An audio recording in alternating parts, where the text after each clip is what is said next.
Hindi ba limited ang pwede niyong imbestigahan except that ang DOJ at President ang pwede mag-atas? That whatever the President and Secretary of Justice may direct you to undertake.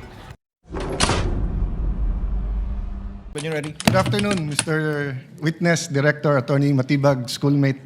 Good afternoon, sir, Your Honor. Yeah, just on that point ni Senator Bam, I understand as a law enforcer, as an investigator,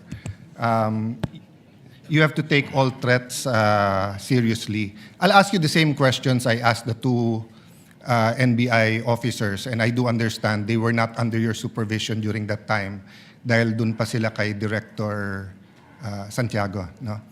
I won't ask all the questions, but you did review the whole video or just the portions relevant to the statement of the Vice President na no joke, yung November 23. Your Honor, napanood ko po yung video, but you're correct. I focus mainly on the issue that is being undertaken. So simple question, paano naging process kung anong parts ng video at ng statement niya ang paniniwalaan mo or ng task force?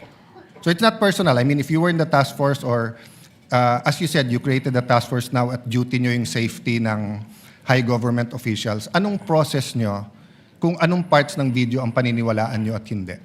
Ng statements niya, what I meant. Well, ang ginawa po natin dyan, doon po mismo sa konteksto ng kanyang sinabi na humanap siya ng papatay at inutos niya na papatayin ang tatlong individual at yun po ay pumayag yung papatay at sinabi pa niya no joke, doon pa lamang po ay na pong nakita yung pong ating hinahanap po na mga pwede niyang pananagutan po sa batas. Well, as an appointee of this government, as a lawyer, as an NBI director, I see your point and I get that. But what I meant is that before that statement, sabi kasi niya, kung papatayin ako, I mean, the record will bear out naman yung eksaktong sinabi niya. No? So this is my paraphrase. But ang pagkaintindi ko sa sinabi niya, kung papatayin ako, eto yung tatlong papatayin mo. And ang impression ko, pinagbibintangan niya yung tatlo na may plot against her. So yun ang tanong ko dun sa two previous NBI directors. If you're gonna believe that she contracted or talked to, may kausap, no? Siya, if you're gonna believe that may kausap siya at papapatay yung tatlo, will you not believe the previous nung sinabi niyang kung ako naman ang papatayin? Hindi po ganon, sapagkat ang tinignan na nga po natin ay yung kanyang mismong pagbabanta. At sa amin po, sa ngayon, yung aking pong task force na nag-iimbestiga, ay malinaw po na ang tinitingnan ay kung ano na ang nangyari dahil doon sa pagbabanta. Okay. At sinasabi nga po namin, dahil po doon sa pagbabanta, ito po ay umabot na, doon na po sa level na ang national security nataya na po, na kompromiso na. Sapagkat marami na pong lumalabas, tuloy-tuloy na pagbabanta. So doon na po natin ito tinitingnan. Yes. In the same video, she mentioned massive corruption. But wala pa dyan kasi yung kayo speech at flood control investigation. So, same question, Director. Naintindihan ko, yun yung pinaniwalaan nyo. May kausap siya, no joke. Pero ang question ko, paano yung proseso nyo or anong naging thinking nyo na etong papapatay yung presidente, pinaniniwalaan ko, pero etong siya ang papatayin, hindi ko paniniwalaan, at etong graft and corruption, hindi ko rin paniniwalaan. What's the process there?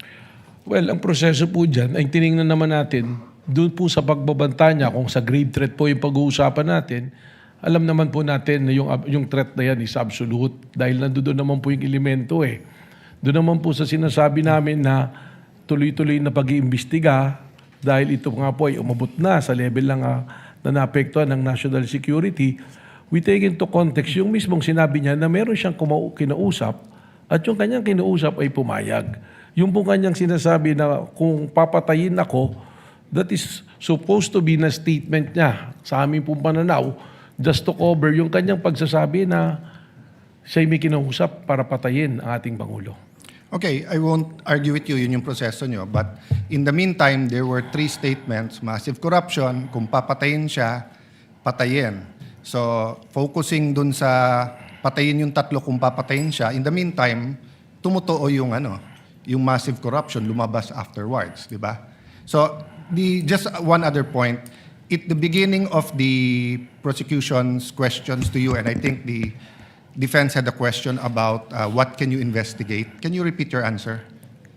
As the NBI director and the NBI can investigate, did you say all crimes o yung mga Lahat po ng mga pumapasok sa amin na mga krimen ay amin pong pwedeng imbestigahan, mutu proprio. Ganon din po yung mga krimen na meron pong nagreklamo na araw-araw na may pumupunta sa aming tanggapan para magreklamo.